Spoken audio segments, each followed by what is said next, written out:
And it means to be heavy, honored, glorified, impressive, weighty, wealthy. It's a term that they speak of kings like, wow, there's glory. There's kabod on him. Like if your cows are like really fat and weighty, like, whoa, those are kabod cows. It's honest. I mean, I'm just telling you, when the heavy hail fell from the sky, it's like, whoa, kabod, hail. It was heavy. It was weighty. I want you guys to experience the weightiness of God. We need the weightiness of God, the glory of God. We need that. That's not like crazy or you're out there. I don't know why you believe this stuff or think like this. It's biblical, the glory of God. We ought to be pursuing the glory of God. Now, what took place in 1 John is fascinating because he says we have seen his glory. It's weighty. It's you can feel it. But as you study the Old Testament, you begin to discover that Yahweh and God in the Old Testament, he doesn't want people to see him.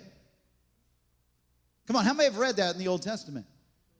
You see me, you will die.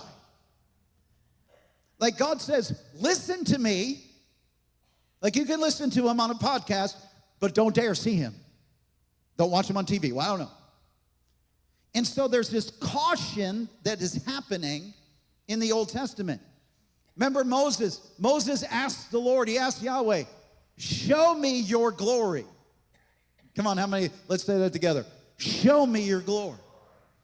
And what's the response? What does Yahweh say in response of that? He says in Exodus 33:20, he says, you cannot see my face, for man shall not see me and live. Now, I'm painting you a picture here because what's happening is God said, you can't see me. If you see me, you will die. He goes on to say in Deuteronomy, he says in Deuteronomy 4:10, he says, gather the people together that they may hear my words.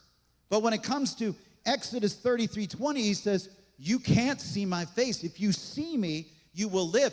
Why do I talk to you about this? It's because when we read the verse in John 1:14, the word became flesh and dwelt among us, and we have